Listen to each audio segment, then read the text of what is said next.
Hi, and welcome back to my channel. So this is day 3 of our 12 days of Christmas, and today I'm going to be talking about 9 tips for sticking to a holiday budget. And this is as said by Lisa Berganoli, I guess is how you say her name. I'll leave it in the description box. And when I saw this, I was like, oh my God, I have to share this with you. So she says that here's one way to guarantee a happy new year. Rein in your holiday spending, and to do that, create a holiday budget and stick with it. However, we know that sometimes budgets can go astray when we get out there and we see stuff that we want or something that someone would like, and we start spending like there's no tomorrow. Come January, you're mad when you get that bill. So, holiday budgeting takes time, buy-in from the entire family, and discipline. So here's a 9-step plan to make and keep a holiday budget. Number 1, decide how much you can spend. Holiday money must come from your current disposable income. Do you hear what I'm saying? It must come from your current disposable income. If you plan to spend money that you don't have, prepare for a credit card bill that could take months or even years to repay. So if you spend that $807 on a credit card with an 18% annual APR, and you pay the typical minimum payment, it will take you 45 months, and you'll pay an extra $305 in interest. So take your disposable income. Better yet, start a holiday savings. So in January, open up an account that you don't have, I would say, card access to, so you're not tempted to touch it, and start putting money into that account. It could just be $50 a payday. Some months we have 3 paydays, like the month of December for me.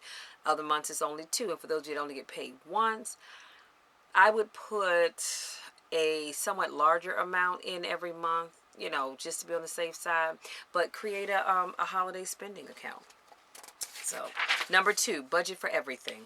There are a lot of things people don't think about, right? Gifts, the cost of shopping, gas, parking, decorations, food and drink for parties, greeting cards, postage for cards and out-of-town gifts, travel expenses, holiday-related apparel, and charitable contributions. Such should all be in your budget. And these are things that honestly I had not thought about till I read this article, but they are things that do occur, so you want to take note of everything. Number 3, make a complete gift list with the entire family present. The list should include everyone, relatives and friends, your piano teacher, your mail carriers, who must be acknowledged during the holiday season. And don't forget the office gift exchange. Okay. Number 4, decide who's getting what. For each person, set a firm no more than. Y'all hear what I'm saying? A firm no more than purchase price for that gift. Be realistic. $50 may be enough for a terry cloth bathrobe from Sears, but not for triple ply cashmere. If disposable income is tight, designate half the list as card-only people. I love this idea. And specify make or bake gifts such as cookies, pumpkin bread, homemade ornaments for 40% of the remaining recipients. Such from the heart's gift are welcome, especially if children make them. So you may have your list is divided into those folks that are getting actual gifts. You have a list of those people that are only going to get Christmas cards. You may have a list of people that are only going to get the $5 cards, $10 cards from Starbucks. But you have to create how you want to give your stuff. Everybody doesn't have to get an actual gift. I'll be honest with you. I love getting gifts, but if I got what is it? I just said it, didn't I? A gift card, I'm just as happy, because it's the thought that the person even thought enough of me to do that. So you may have to put some people in that gift card only list. Number 5, set expectations with family members, especially children.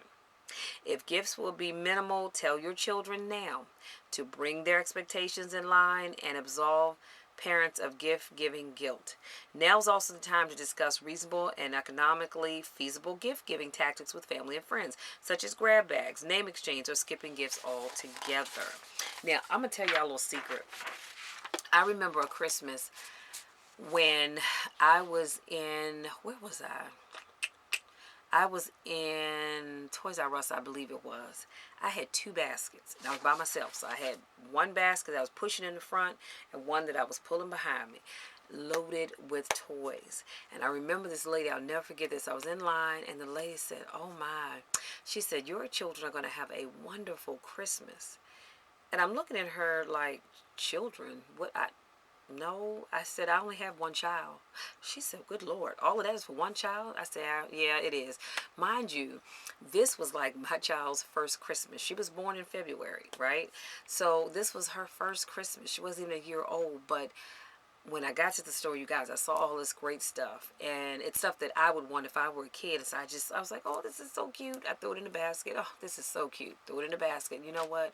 Monique would really like this. I threw it in the basket. Before I knew it, I had 2 baskets full of stuff. I said, "Well, let me get up out of here." So you have to be realistic. And so even though my child, of course, didn't ask for that because she was a baby, I just couldn't help myself because it was my first child, my only child, and I just went overboard. But all of her Christmases were like that growing up. I just went overboard. I did because, but see, that's a generational thing. That's what my mom did for my brother, my sister, and I. I look at pictures now where we had stuff all over the couch. We had stuff all over the love seat, under the tree, spilling out on top of the coffee table for our Christmases. We didn't have minimal Christmases. So I don't know what that's like. And so, of course, when my child came along, I did the same thing to her. You come to my house, you swept down. I had 3, 4 kids, but it was only one because that's just the way I was raised to have a lot of stuff. But I understand everybody can't do that. So you've got to let your kids know if they're older that, I need everybody to pick out maybe 2 or 3 items that you really want, but within this budget, because we're kind of on a tight budget. And then, you can let them know, hey, your birthday will be here before you know it. And, maybe we can go out and get some of the things that you had on your Christmas list that we can't get now. There's always ways around that. Number 6, start shopping early. Late November and December bring sales, but they also bring crowds and pressure to get shopping and your wrapping and your mailing of cards done. So don't wait too late because the pressure is on, and we're more apt to just grab something because we don't want Johnny not to have a gift or Susie not to have a gift on Christmas Day. So don't wait too late. Number 7, check your emotions at the store door. Now this right here is exactly what I was just talking about when I was in Toys R Us with 2 baskets loaded down with Christmas stuff. Check your emotions at the door.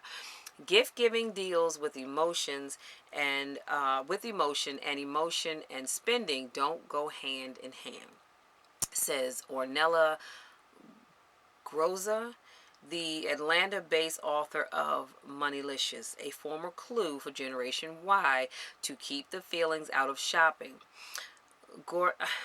I can't pronounce his name. It'll be in the description box. Says keeping a list of other financial obligations such as credit card, debt or payments, mortgage payments on a slip of paper in your wallet when tempted to overspend, remind yourself of what you owe.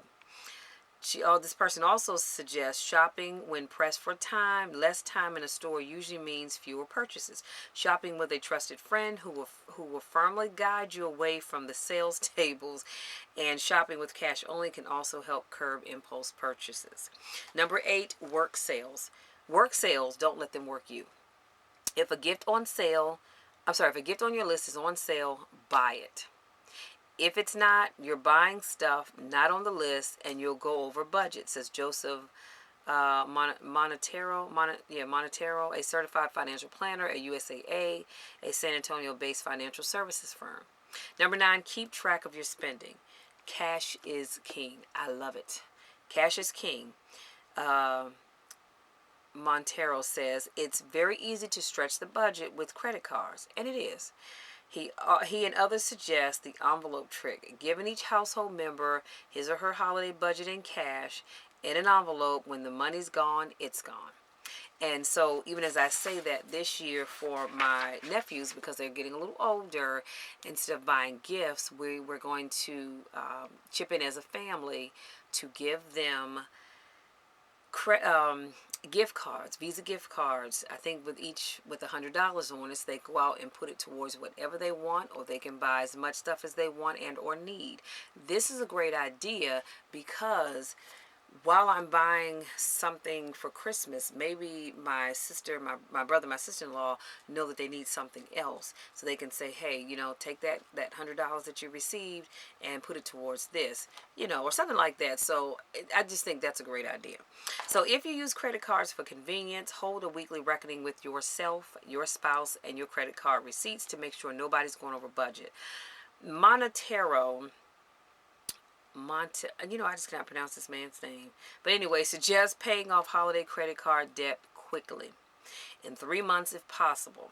Yes, you'll still pay interest, but it won't be egregious. Considering the following: paid off over 3 months, $750 on a credit card with an 18% interest will cost a total of $772.60. Your best bet: pay it off one lump sum. Don't handicap yourself as you go into the new year. It's all about putting yourself in the position to be financially successful. So that means come January, when you get that statement, if you spent $750, you need to go ahead and pay the $750, and then you're done, and you're not paying any interest. But I understand that everybody cannot afford to do that, so you have to do what works for you. Let's do a quick recap, and I promise I'll let you be. So today we talked about 9 tips for sticking to a holiday budget. The first one, we said decide how much you can spend. Then we talked about budget for everything. That meant your travel to wherever you're going. That meant holiday cards, purchasing the cards, purchasing Post-its for the cards, everything. Number 3, make a complete gift list with the entire family present. So you're all doing this as a family. Number 4, decide who's getting what. And doing it as a family will mean that you won't have your feelings in it and overspending. Number 5, set expectations with family members, especially children. If you cannot afford to do a lot for Christmas this year, then please do not let them think they're going to get a ton of things under their tree when they only can get 3. Number 6, start shopping early. Number 7, check your emotions at the store door. So when you go in, leave your emotions at the door. Wish I knew this earlier when my daughter was much younger, because I probably would have spent so much money. Number 8, work sales. Don't let them work you. Okay? If it's on sale, get it. If it's not, rethink. Do you really need to get that gift? Or, look to buy something else a little bit cheaper. Number 9, keep track of your spending.